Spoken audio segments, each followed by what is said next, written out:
umumnya kepada seluruh para muslimin dan muslimat di mana saja Anda berada, di mana saja terjemahan ini sampai.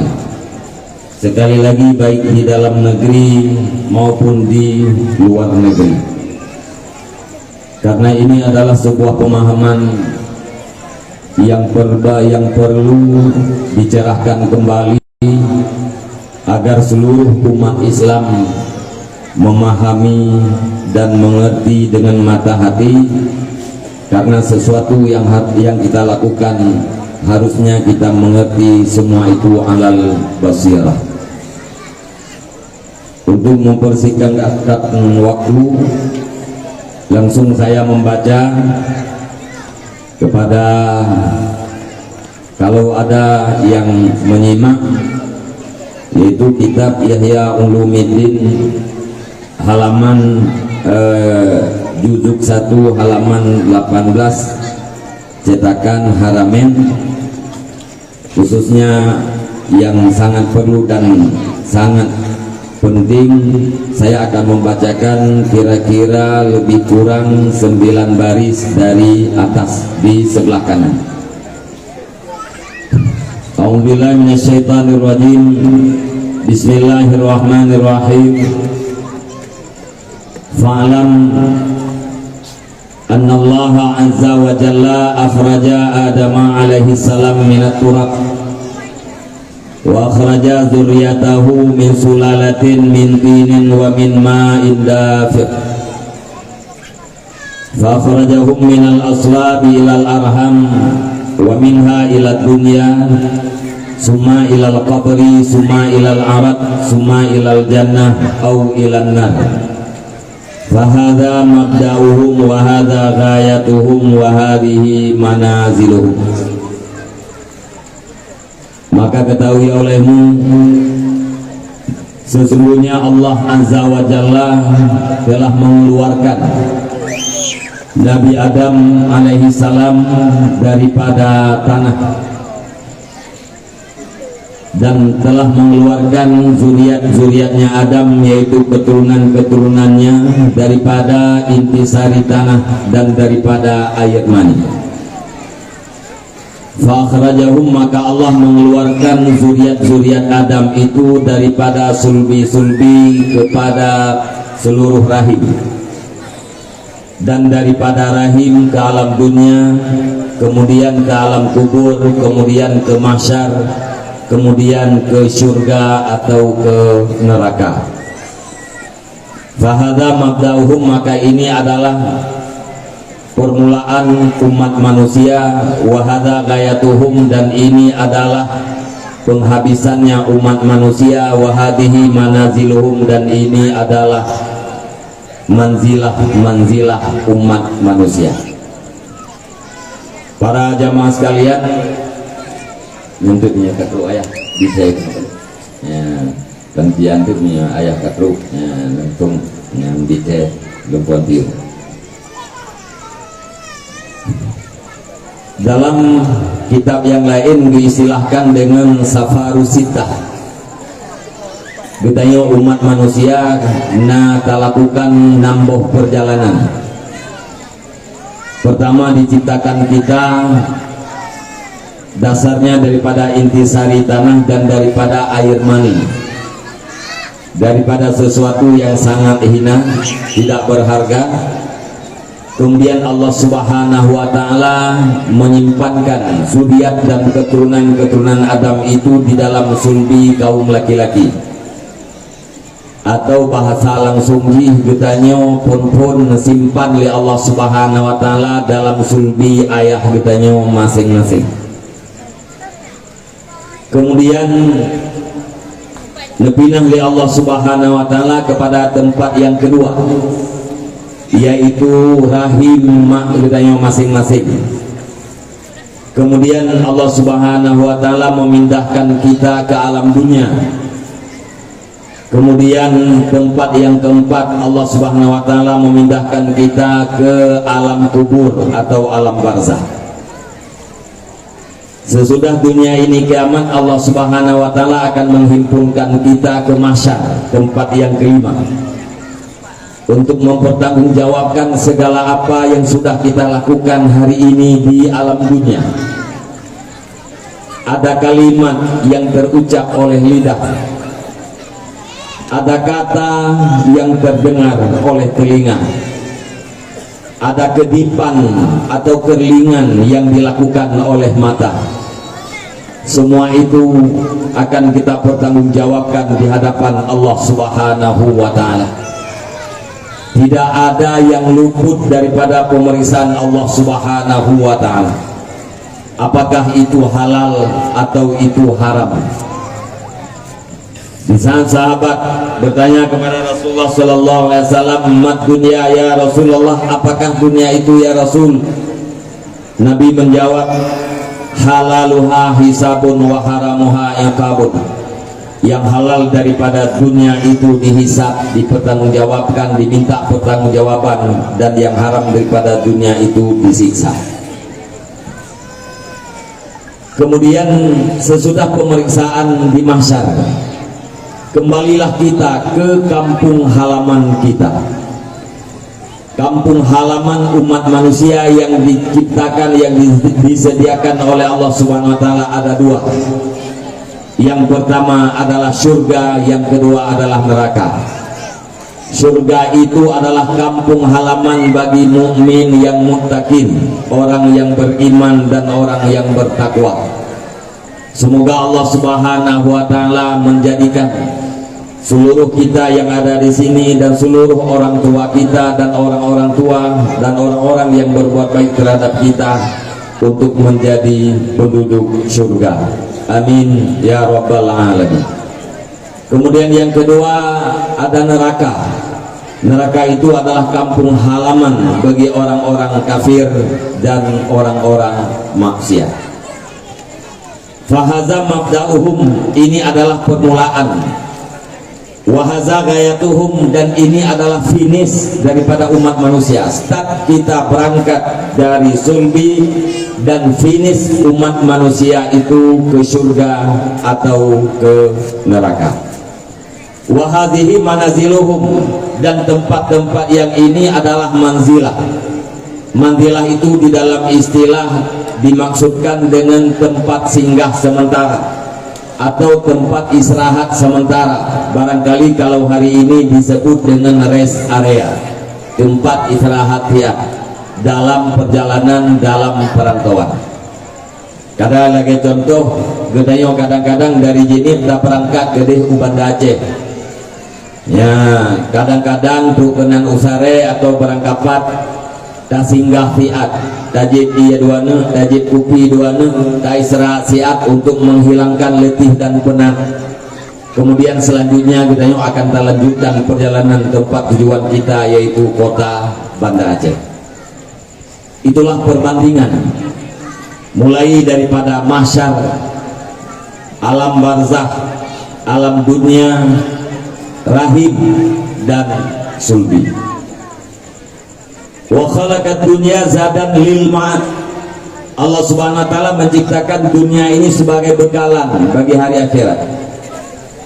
Liyatanawalu ma yasluhu litazawwud, supaya manusia ini mengambil dunia ini sesuatu yang pantas untuk dijadikan sebagai bekalan, yang pantas-pantas sebagai bekalan untuk perjalanan akhirat, untuk tempat akhir kita dipersilahkan untuk ambil, yang tidak pantas dipersilahkan untuk ditinggalkan. Menyebab contoh hanya menyeboroji hurun jamun wadah berangkat ino dari Jinib menejak ke Banda Aceh, bekalan yang menyeboroji jamun adalah bu, getirik bu, gubungkuh bu, gejo iya, gebuh lam jerget atau gebuh dalam kaca. Kemudian dia berangkat watedu ceuro guduk gepiuh bu yang gebanyan gujib wategrah gujib iya yang geme dari rumah. Mungkin uronyo karena damun kamudah damun kamaju betanya watetraja uronyo hanalita bungkuh bu. Tetapi yang kami sebagai persiapan adalah peng. kubu pengen untuk tablo iya duana, untuk tablo makanan BO, kadang-kadang sakit dalam perjalanan mengatablo obat, kadang-kadang lebih daripada kebutuhan bro tuh, na urang yang butuh, na urang yang berhajat, maka katanya akan terbantu. Selain daripada peng, uronyo kenlah sebagai bekalan. Lunda yang badron kau mak bila seandainya drone menteri di rumah nabungong yang paling mahal, nabungong yang sangat mewah, sangat indah. Waten ngejak main ubah Aceh nyan bungongnya nana bah, nana me bungong, hana pakan hana tame bungong karena memang bunga yang indah dan mewah itu bukanlah bekalan dalam perjalanan menuju Banda Aceh. Menanti gedanya yang agam-agam, kamu yang agam-agam seandainya di rumah kamu nacicin yang sangat merdu suaranya, sangat indah bentuknya, sangat mahal harganya. Waktu kamu melanjut melakukan perjalanan yang lagi ada pegah contoh taknya pun hana taba cicin yang indah dan mahalnya pakai, karena itu adalah bukan zat, bukan bekalan, tidak pantas dijadikan bekalan di dalam perjalanan. Falau tanawaluha bil adli lam qatatil khusumat wa taqalal fuqaha. Maka jikalau seandainya manusia ini mengambil mengkonsumsi dunia ini dengan keadilan, lam qatatil khusumat, sungguh tidak ada pertengkaran di atas permukaan bumi ini. Apabila pertengkaran tidak pernah ada, maka para ulama pun bisa istirahat. Artinya tidak perlu mencurahkan daya nalarnya untuk menghasilkan jalan-jalan keadilan di antara umat manusia. Apa itu adil? Para hadirin dan hadirat sekalian, sekedar untuk mudah kita ingat bahwa adil itu lawannya adalah zalim. Zalim adalah perbuatan aniaya. Ada orang yang menganiaya diri sendiri, ada orang yang menganiaya orang yang lain. Zalim li nafsih wa zalim li ghairi, ilanya do dan ilanya go. Contoh urang ilanya do, urang ketinggalkan sembahyang 5 waktu, urang ketinggalkan puasa, urang hana gebojeket, urang ketinggalkan menuntut ilmu fardu ain. Nyan beken dengan urang ilanya bro gedro. Watai kita tak ilanya bro, tak nama ilanya go, hanam ilanya go. Tapi watai tak ilanya go pasti mendalimi diri kita sendiri. Bisa kita dalim kepada orang yang lain, pasti kita dalim terhadap diri sendiri. Contoh, kadang-kadang nah kedaliman kita yang hana tanggapnya sebagai kedaliman. Miteji mana? Sidro ibu, ya, pada uro yang kau lihat, biar belo tilap mahai, biar belo tilap mahai, ya, biar belo tilap kulit, bak toko leher 5. Malam barau na suasana mendung di rumah, atau meri lagi-lagi kena ujian. Ingat getilop pak akhirnya gebudah biar jok tilop gebramong dalak pakan gehindari baik kenang iujin takut ujian. Malamnya gepakai tilopnya gejak kenang, ternyata watai kanyan gusut tilop getamong di dalam salah atau ge ujung balik gebuduk tilopnya cukup mukleh karena tilop baru dan lagak.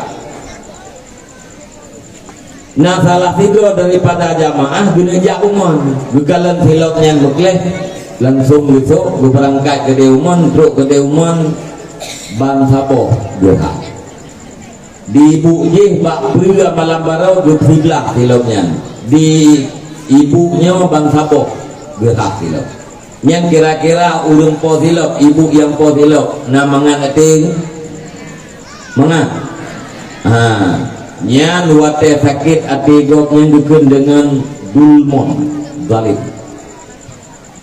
Dalam bahasa agama dikatakan dengan al-ghasab.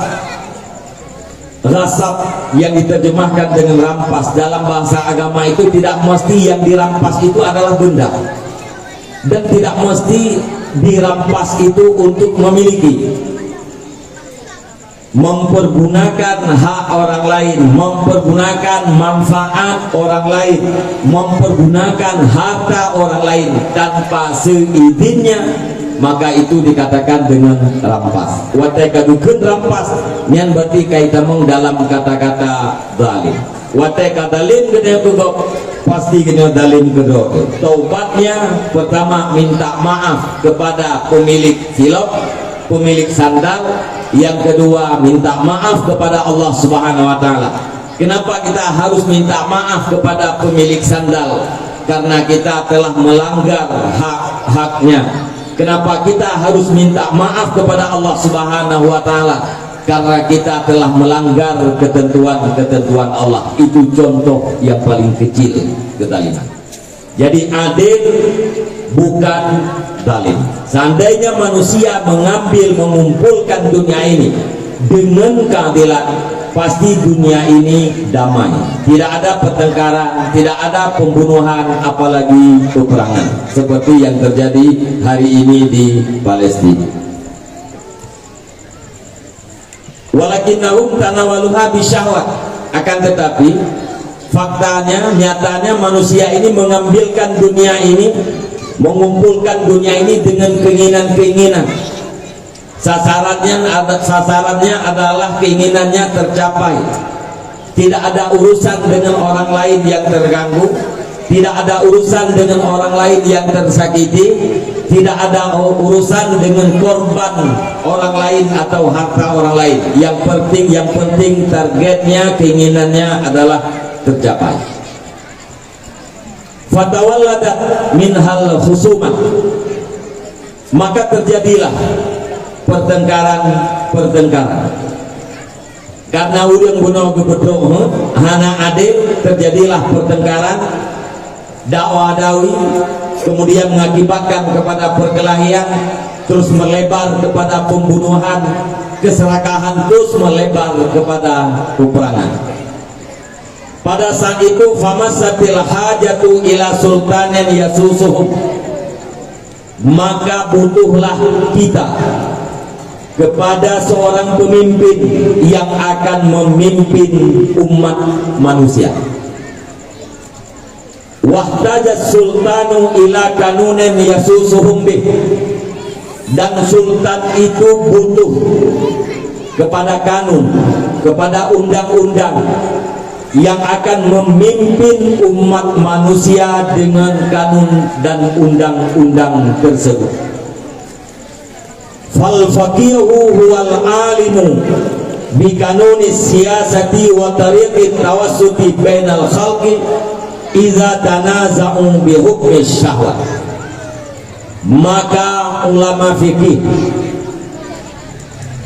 adalah orang yang alim, orang yang mengerti dengan kanun siasat. Kanun yang kita katakan hari ini kanun Aceh itu adalah bahasa Arab yang sudah diacehkan atau sudah diindonesiakan. Kanun itu bahasa Arab, siasat juga bahasa Arab. Ada siasat diterjemahkan dengan kepemimpinan. Inna bani Israila yasusuhumul anbiya, sesungguhnya para orang-orang Bani Israel Yasus, dipimpin mereka itu oleh para nabi-nabi. Kata Yasusu asalnya adalah siasat. Siasat ada diartikan dengan kepemimpinan, ada juga kata-kata siasat itu diartikan dengan politik. Apa itu politik? Menurut teori klasik Aristoteles, politik itu adalah kegiatan yang dilakukan oleh warga negara untuk mendapatkan sebuah kekuatan agar bermanfaat terhadap orang banyak. Kegiatan perbuatan yang kita lakukan bermaksud untuk mendapatkan sebuah kekuatan Kekuatan yang akan didapatkan itu untuk apa? Agar bisa bermanfaat terhadap orang banyak. Itulah definisi daripada kata-kata siasat atau bahasa Indonesia adalah politik. Pada dasarnya melakukan sebuah perbuatan yang akan bermanfaat terhadap orang banyak, yang akan maslahah terhadap orang banyak, itu adalah bahagian daripada perbuatan baik. Tapubut saboh but mangat bermanfaat ke udeng rame, tapubut saboh but endingnya bermaslahah terhadap orang banyak, itu pasti adalah perbuatan baik. Kalau memang dilakukan dengan tulus dan ikhlas, perbuatan baik itu akan mendapatkan balasan daripada Allah Subhanahu wa Ta'ala. Para hadirin kaum muslimin dan muslimat di mana saja Anda berada, ini adalah definisi daripada politik yang sebenarnya. Kemudian karena di dalam fakta dan di dalam nyata kadang-kadang para politisi itu melakukannya dengan cara-cara yang tidak baik, maka jadilah diframingkan bahwa politik itu jahat, bahwa politik itu kotor. Pada dasarnya adalah perbuatan yang akan menghasilkan manfaat kepada orang banyak. Ulama fikih ini yang perlu diingat. Ulama fikih adalah orang yang mengerti dengan kanun politik wa tariqit tawassuti dan jalan keadilan bainal khalqi, di antara makhluk, idza tanaza'u bi hukmi syahwat, apabila manusia itu bertengkar dengan sebab keinginan-keinginan. Apa yang harus kita garis bawahi? Kadang-kadang orang-orang mengatakan di media-media, orang mengatakan bahwa ulama tidak mengerti politik. Imam Al-Ghazali mengatakan fal faqihu huwal alim, ulama itu adalah orang yang mengerti dengan kanun politik. Terserah umat Islam, terserah orang yang beriman, percaya kepada orang-orang atau percaya kepada salah satu daripada aulia Allah. Orang-orang mengatakan ulama tidak mengerti politik. Al-Ghazali mengatakan ulama adalah orang yang mengerti politik, kanun politik dan kanun-kanun jalan keadilan di saat manusia bertengkar. Faka'annal faqiha muallimus sultan wa mursyiduhu ila tariqi siyasatil khalqi wa dhabtihim liyanqadima bi istiqamatihim umuruhum fid dunya. Maka ulama fikih adalah muallim dan mursyid, orang yang menunjukkan kepada jalan memimpin umat manusia dan mengendalikan umat manusia. Tujuannya apa? Lian qadima bistiqamatihim, supaya umat manusia ini istiqamah, supaya umat manusia ini berada di atas yang ma'ruf, menyingkir daripada yang mungkar. Maka apabila umat manusia ini istiqamah, yang qadim, teraturlah urusan mereka itu di dalam dunia. Wala umri innahu mutallaqun aidan bidin walakin la binasih bal biwasitatid dunya fa inna dunya mazra'atul akhirah. Sampai di sini Imam Al-Ghazali bersumpah, dan sungguh demi umurku aku bersumpah, sesungguhnya kepemimpinan itu berkaitan pula dengan agama, akan tetapi bukan dengan dirinya, tetapi dengan peran-peran dunia. Kenapa? Fa inna dunya mazra'atul akhirah, karena dunia ini adalah mazra'ah, tempat kita bercocok tanam, tempat kita berinvestasi, yang panennya adalah hari akhirat. Wala yatimud dinu illa bid dunya, dan tidak akan sempurnalah agama illa bid dunya, melainkan dengan dunia. Sekali lagi, dan tidak akan sempurnalah agama kecuali dengan dunia. Di sini Imam Al-Ghazali mentakdirkan sebuah pertanyaan. Kok bisa agama itu sempurnanya tergantung pada sempurnanya dunia? Kok bisa engkau katakan bahwa agama tidak akan sempurna tanpa sempurnanya dunia? Padahal yang sering kita dengar, agama kita pegang, harus kita singkirkan dunia, karena agama dengan dunia itu adalah berlawanan. Pertanyaan ini Imam Al-Ghazali akan menjawab di tempat yang lain. Wal mulku wad dinu tau'aman, dan bermula kekuasaan dan agama itu adalah dua saudara kembar. Kekuasaan dan agama adalah dua saudara kembar. Kekuasaan tempo dulu dihasilkan lewat syura, bermusyawarah, ahlul halli wal aqdi, orang-orang yang punya kapasitas untuk melepaskan dan untuk mengikat.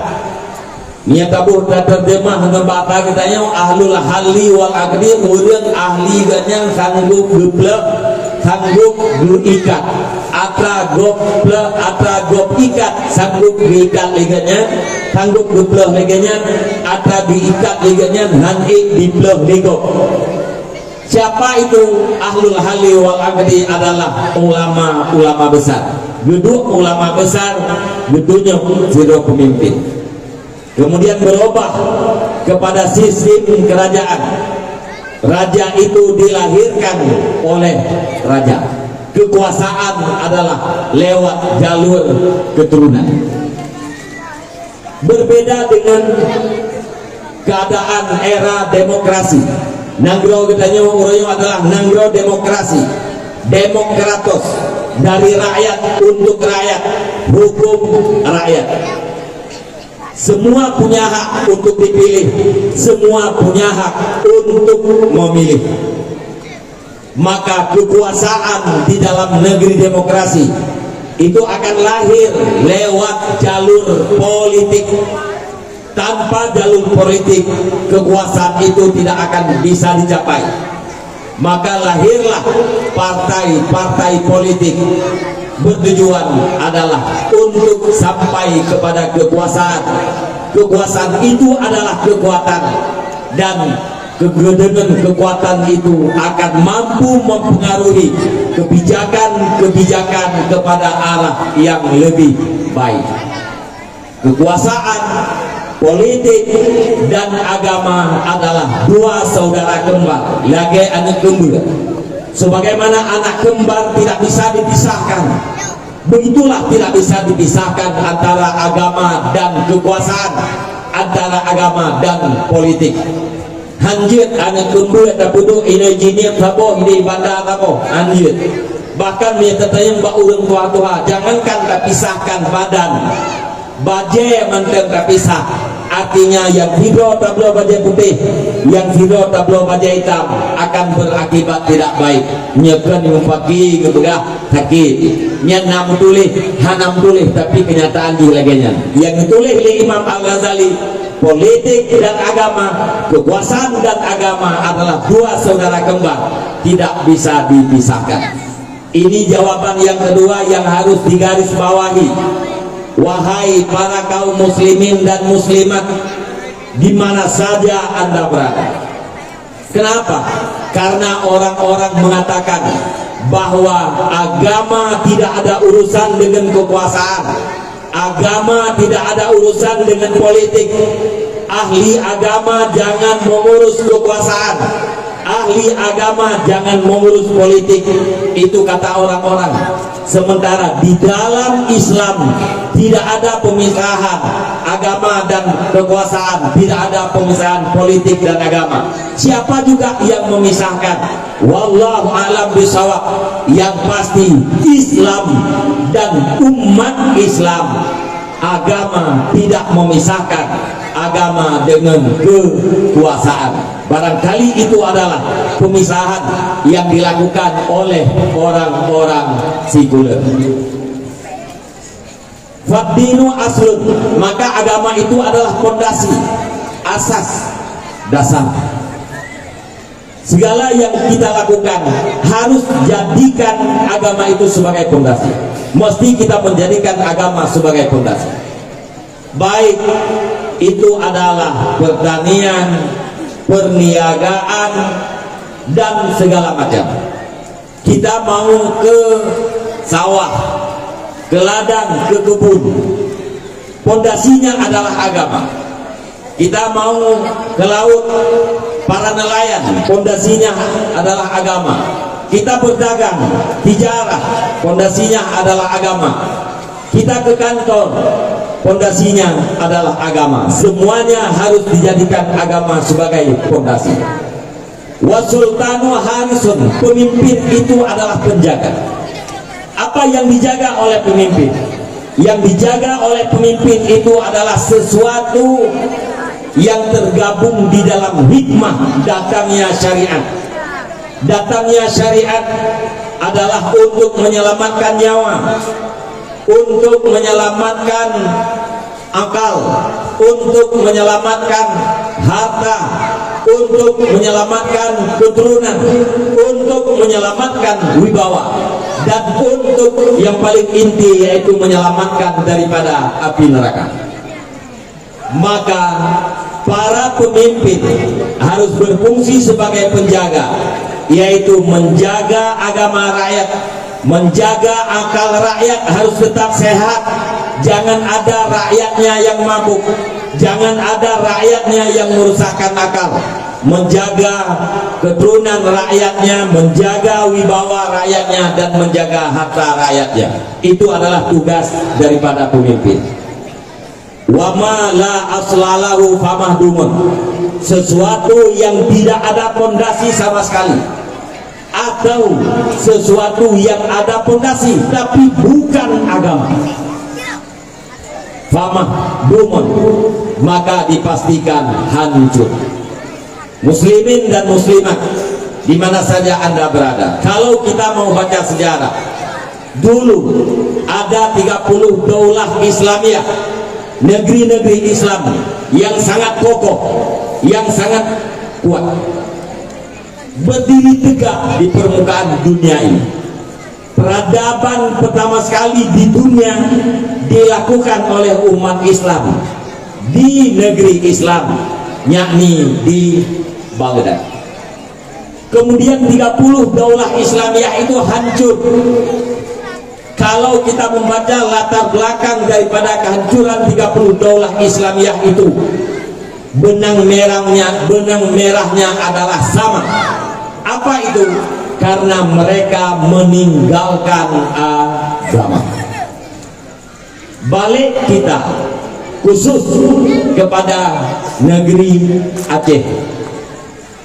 Dulu kerajaan Aceh Darussalam yang sangat masyhur di dunia ini, di saat Aceh Darussalam ini dipimpin oleh Sultan Iskandar Muda. Kalau saya tidak salah, kerajaan Aceh Darussalam adalah kerajaan nomor 4, negara nomor 4 terkuat di dunia. Yang nomor satunya adalah Khilafah Utsmaniyah Turki. Negeri Turki itu adalah negara superpower yang pertama. Aceh nomor 4, masuk di dalam salah satu 5 negara superpower. Kapan itu? Di saat Sultan memperkuat agama, maka ahli agama memperkuat Sultan. Di saat kekuasaan memperkuat agama, maka agama akan memperkuat kekuasaan. Apabila dua kekuatan ini hadir di dalam sebuah negeri, yaitu kekuatan kekuasaan lewat tentaranya, lewat polisinya, dan lewat perangkat-perangkatnya, bergabung, berpandu dengan kekuatan agama lewat para ulama-ulamanya, maka dipastikan negeri itu akan kuat dan terus dalam keadaan kuat. Tapi bila sebaliknya tidak ada kekuatan agama di dalam sebuah negeri, ulama tidak punya kekuatan, maka negeri itu tidak akan pernah kuat. Dan itu adalah merupakan fakta dan realita. Kenapa Aceh Darussalam itu hancur? Karena pondasinya sudah bergeser, bukan lagi berpondasikan agama, tidak lagi saling memperkuat. Padahal seharusnya ad-dinu yuqawimul muluk, al-muluk yuqawimud din. Agama memperkuat kekuasaan, kekuasaan harus memperkuatkan agama. Wa ma la harisalahu fadai'un, dan sesuatu yang tidak ada pondasi maka dipastikan hilang. Dan sesuatu yang tidak ada penjaga maka dipastikan hilang. Apabila agama kita tidak dijaga oleh pemimpin, apabila akal kita tidak dijaga oleh pemimpin, maka semua itu akan hilang. Para hadirin jamaah yang dirahmati Allah Subhanahu wa taala, itu sekilas sepenggal ucapan Imam Al-Ghazali di dalam kitab Al-Iqtisad, di dalam kitab Ihya Ulumuddin. Kemudian saya akan membacakan sepenggal, sekelumit daripada ucapan Imam Al-Ghazali di dalam kitab Al-Iqtisad fil I'tiqad. Dalam kitab Al-Iqtisad fil I'tiqad, sebenarnya kitab ini Imam Al-Ghazali berbicara tentang kesederhanaan tauhid, tetapi di dalam Al-Babus Salis, bab yang ketiga, beliau berbicara tentang imamah, tentang kepemimpinan, tentang politik. Imam menyimpulkan, fabana anna sultana daruriyun fi nidamid dunya wa nidamad dunya daruriyun fi nidamad din wa nidamad din daruriyun fil fawzi bi sa'adatil akhirah wa huwa maqsudul anbiya qatan. Fakana wujubu nasbil imam min daruriyati syar'i alladhi la sabila ila tarkih. Maka nyatalah sesungguhnya pemimpin itu sesuatu yang tidak boleh tidak untuk teraturnya dunia, dan teraturnya dunia sesuatu yang tidak boleh tidak untuk teraturnya agama, dan teraturnya agama adalah sesuatu yang tidak boleh tidak untuk mendapatkan kemenangan dengan kebahagiaan akhirat. Wahwa maksudul anbiya, inilah maksud para nabi-nabi diutuskan dan dibangkitkan. Qat'an, tidak ada keraguan di dalamnya sedikit pun. Fakana wujubu nasbil imam, maka adalah kewajiban memilih imam, memilih pemimpin, itu adalah sebagian daripada daruriyat syarak, sesuatu yang tidak boleh tidak di dalam pandangan agama. Alladzi la sabila ila tarkih, tidak ada alasan, tidak ada jalan untuk bisa ditinggalkan. Mi dan ayah, para jamaah sekalian, para pemirsa sekalian, kemenangan dengan kebahagiaan akhirat itu didapatkan dengan teraturnya agama. Teraturnya agama yang dimaksudkan adalah bil ma'rifah wal ibadah. Kita kenal terhadap Allah dan kita beribadat terhadap Allah. Itu agama sudah teratur. Kapan orang bisa mengenal Allah dan beribadat? Apabila dunianya teratur. Apa yang dimaksudkan dunia di sini? Maka pertanyaan tadi kita jawab. bahwa dunia yang dimaksudkan di sini adalah kebutuhan-kebutuhan primer yang menjadi penunjang terhadap akhiratnya. Kebutuhan pokok, pakaian pokok, tempat tinggal pokok, keamanan yang pokok, dan juga termasuk kesehatan. Hana makanan yang tapaju hai ibadat, hana pakaian yang tertutup aurat hanjit ibadat, hana tempat tinggal yang terlindung daripada teriknya matahari dan sejuknya air hujan. Hang kitanya hana patah istirahat, hana patah istirahat, kesehatan kita terganggu, maka watenya akan berakibat kepada agama. Dunianya pajan baru teratur apabila nasido pemimpin yang ditaati, benar-benar pemimpin. Maka berkesimpulan, gedanya umat Islam wajib memilih dan melantik seorang pemimpin. Pemimpin hari ini eksekutif, legislatif, yudikatif. Eksekutif menyebab katanya gubernur, dia legislatif DPR, yudikatif itu bagian pengadilan. Itu adalah kumpulan daripada lehernya.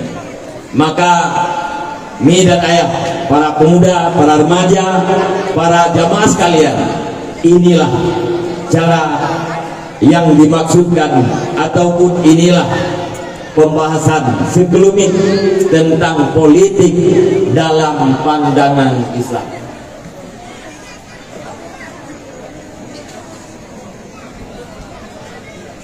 Terima kasih atas segala perhatian. Mohon maaf atas segala kekurangan, dan apabila ada kesalahan dan kesilapan mohon dikoreksi dan diperbaiki.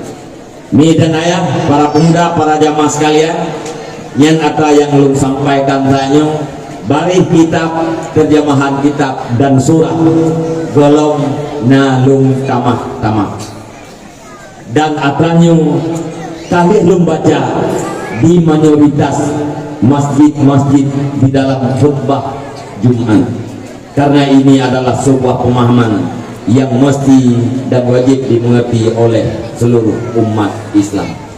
Wallahu alam bisawab wa ilaihil marji' wal ma'ab. Di mana ada kekurangan mohon diperbanyak maaf. Usikum wa nasibi taqwallah. Wassalamualaikum warahmatullahi wabarakatuh. Alhamdulillah, terima kasih kepada kita bersama Abi yang akan memberi pencerahan kepada kita dengan bidang yang kita butuhkan, yaitu memaksimalkan urusan agama demi maksud sejahteranya dunia dan memaksimalkan urusan dunia untuk menguatkan agama. Yang lebih pegang baju ini ayah bantu abang-abang tuan.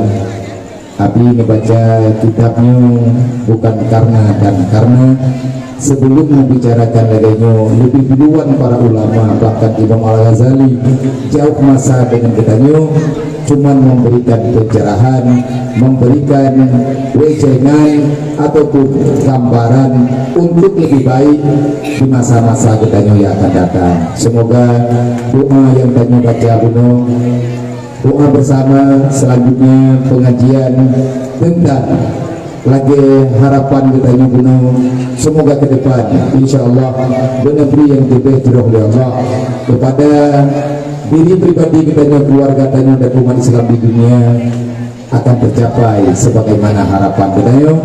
Ya qadiyal hajat, ya qadiyal hajat, wahai Allah yang menunaikan hajat manusia, ikuti hawa ijana, sampaikan hajat kami ya Allah fil khairat, dalam kebajikan baik urusan dunia dan juga urusan akhirat. Untuk Bandung, untuk selanjutnya kami serahkan acara Mbak yang menyusun acara, artinya Mbak protokol. Ayah mungkin dalam perjalanan insya Allah, nah ini oleh kemah ayah-ayah Bandung, adik-adik tuan, memang hanya kalau beri larut kita lanjutkan acara santunan ataupun patibat nyo tak pulang bahkan dia tak kalian kepada anak-anak kanyo nyumpa anak ramdo sama nanti baju-baju tapo andai kata anak tamu tulung-tulung tamu dun-dun tamu tapung-tapung hoi ninja anu mayangnya men mayoritas awaknya mungkin mama anak itu padli anak yatim daya anak yatim daya anak min yang katruk kena rohun mudi kita tanya empat mak mereka anak itu pad ya, ayah bukan kami ya, yang lalu ayah mantap, tetapi hana berdaya.